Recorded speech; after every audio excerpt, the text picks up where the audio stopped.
Assalamualaikum. Dear student, in today's lecture, we will discuss about two genetic problems. The first one is polydactyly, and the second one that we will discuss is cystic fibrosis.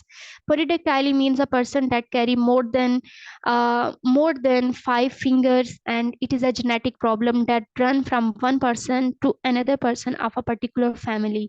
For example, if a grandfather or grandmother have that problem, it will move to the father or mother, and definitely from father and mother it will move to offsprings.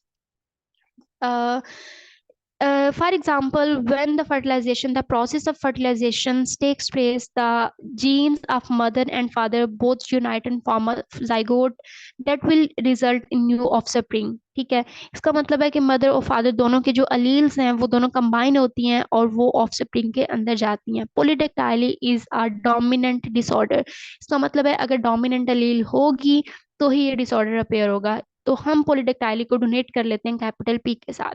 इसमें जो father है, अगर हम इसका cross करें, father जो है वो पोलीडेक्टाइली वाला है, क्योंकि डोमिनेट जीन होने के लिए, डिसऑर्डर होने के लिए एक अलील का होना भी काफी होता है. तो इसमें फादर जो है वो पोलीडेक्टाइली वाला है और मदर जो है वो नॉर्मल. हमने प्रोबेबिलिटी देखनी है कि बच्चे जो है उनमें कितनी परसेंट प्रोबेबिलिटी है कि वो पोलीडेक्टाइली वाले हो सकते हैं. तो स्मॉल पी यानी कि 50-50% चांसेस हैं. 50% जो चाइल्ड है वो नॉर्मल होंगे और 50% जो चांसेस हैं वो बच्चे पोलीडेक्टाइली वाले होंगे. ठीक है. अब अगर हम दूसरे डिसऑर्डर की बात करें, सिस्टिक फाइब्रोसिस जो है ये एक आपका रेस्पिरेटरी प्रॉब्लम होता है. ठीक है, और ये एक रिसेसिव डिसऑर्डर है. ठीक है, रिसेसिव डिसऑर्डर के अपेयर होने के लिए दोनों अलील्स का स्मॉल होना कंपल्सरी होता है. अगर हम देखें कि दोनों पेरेंट्स जो हैं वो कैरियर हैं, तो कितने परसेंट प्रोबेबिलिटी है कि बच्चों में भी सिस्टिक फाइब्रोसिस हो सकती है. ठीक है, क्योंकि रिसेसिव में दोनों स्मॉल अलील्स होंगी तो ही डिसऑर्डर अपेयर होगा. तो इसमें जो 25% चांसेस है सिस्टिक फाइब्रोसिस के और 75% चांसेस हैं कि जो ऑफस्प्रिंग है वो नॉर्मल होगा. ठीक है.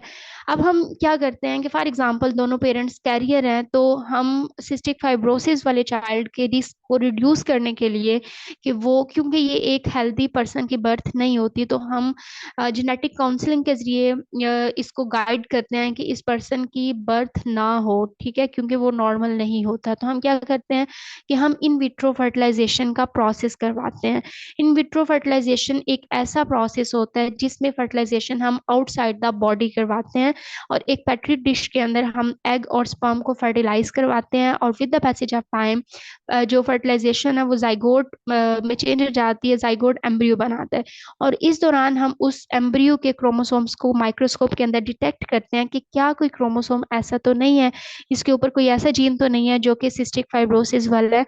तो अगर कोई सिस्टिक फाइब्रोसिस वाला जीन नहीं होगा तो फिर हम उसको यूट्रस, फीमेल के यूट्रस के अंदर इम्प्लांट कर देते हैं और टिल 9 मंथ उसमें बेबी की डेवलपमेंट होती है एज नॉर्मल.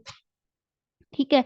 लेकिन इन केस अगर कोई पर्सन जो है वो सिस्टिक फाइब्रोसिस वाला है, हमने उसके जीन्स को डिटेक्ट किया और इसके अलील जो है वो सिस्टिक फाइब्रोसिस वाली हैं, तो हम उसके यूट्रस में इम्प्लांट नहीं करेंगे, क्योंकि जो बेबी है वो डिजीज होगा और वो हेल्दी लाइफ स्पेंड नहीं कर सकता. तो हम उसको प्रेफर नहीं करते कि वो उसकी बर्थ हो. ठीक है. और दूसरा ये कि ये बहुत एक्सपेंसिव प्रोसेस होता है कि ये आम पर्सन इसको अफोर्ड नहीं कर सकता.